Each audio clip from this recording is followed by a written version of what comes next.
to focus back to the big story of the hour, where the cabinet, as we did tell you, has approved relaxation of FDI and construction norms. Amongst many things, the cap on minimum investment is now down to about $5 million from the earlier 10. Minimum built-up area we're also picking up has been eased. Let's get an expert's take on things. Niranjan Hiranandani, who is the MD of the Hiranandani Group, joins in on the show. Good evening, Mr. Hiranandani. Thanks so much for taking time out for us. Want to begin by understanding from you just how long will both these measures go, you think, in allowing, FDI into your sector? First of all, you have to understand that this is the direction which Mr. Narendra Modi took, because he has the target of 25 million affordable housing in the segment, and he wanted to see that the capital requirement of this sector can be met, and hence the first norm where he has dropped all the conditions in respect of lock-in period, minimum capitalization whatsoever, has gone completely where 30% of the product is done for affordable housing. So I think this is clearly the first step, a very important financial step which has been taken by the Narendra Modi government to clearly indicate that he means business in the terms of affordable housing, and anything and everything required for bringing about capital needs of this sector will be made for the purposes of it. I think that's the first move that has taken place. The second move is the question where he has provided for smaller conditions for the purposes of bringing in FDI for built-up properties which have taken place, where earlier the amount was 10 million, is brought down to 5 million, and the area conditions have also been reduced. This idea is really to provide two things. Number one, to bring about an exit route for people who had earlier invested. And second, which is the biggest point which nobody has noticed or up till now was unheard of, is the fact that people are willing to put in money into India, FDI, where the returns are only 10%. Usually they were talking about 20-25% return in real estate.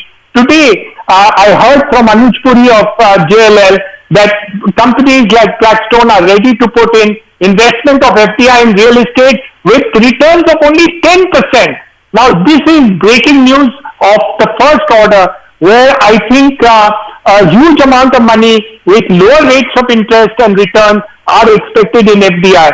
Of course, the larger townships will take a lot of other things to be done by government, a lot of corruption taking place, a lot of time taking place on the ground for giving approvals.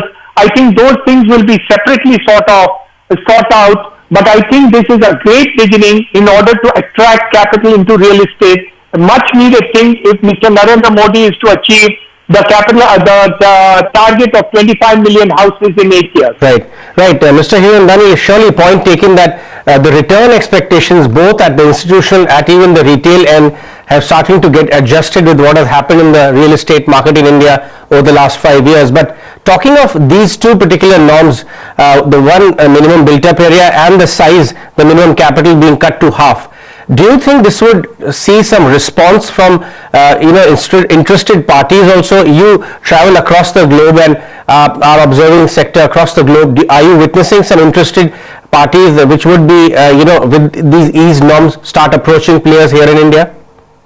For the smaller size of projects, I think this will happen immediately. For built-up properties, it's going to happen immediately.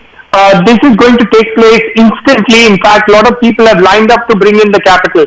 But on the project route, where you are talking about townships, where you are talking about smart cities, where you are talking about larger projects with infrastructure and other developments, I think it's still 6 months away, maybe 12 months away, and also waiting for seeing whether the other things on the ground, acquisition of land, getting the permission is going to happen, or is it going to same thing happen which took place in 2007 and 2008, where money came in but permissions were not happening quickly enough for the purposes of building up affordable housing. In those days, those things should not happen again.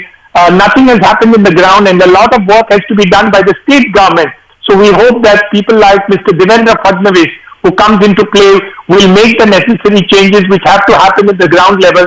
You must have read in the recent newspapers how difficult it is to get permissions nowadays, and at what cost and consequences it is happening. I think we need to see that is put on the side quickly in order to bring the big investment. So the earlier investments will happen. The return expectations have come down, but for larger projects, it will still take time. I'm waiting to see how that pans out. All right, Mr. Hiranandani, thanks so much for taking time out for us this evening. So on the face of it, it's really turned out to be a big boost for affordable housing, but just exactly what else it is that the government decided today, let's take it across to our colleague Neha Sethi, who's standing by to walk us through it. Neha? What we know is that the cabinet has passed FDI in construction. This is good news, not just for big developers, but also for smaller ones who are suffering cash crunch. What we know is that the stringent norms and conditions have been relaxed. The minimum capitalization, which was previously $10 million, has been brought down to $5 million. And there's another clause which has been added to it, that the minimum $5 million can be increased over the next 10 years or till the project is complete. This officials tell us is a huge boost for the developers.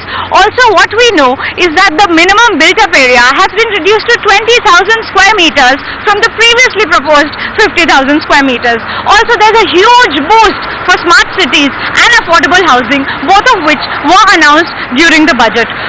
The serviced apartments, which were to have the development of serviced apartments, which were to have a minimum area of 10 hectares, has also been brought down to 5 hectares. This is definitely good news for all real estate developers, like for the big ones, including DLF, Unitech, as well as for the smaller ones. Thanks for that, Neha. In fact, let's also get in another big player in the space, Rajiv Talwar. He's the MD of DLF Developers. Mr. Talwar.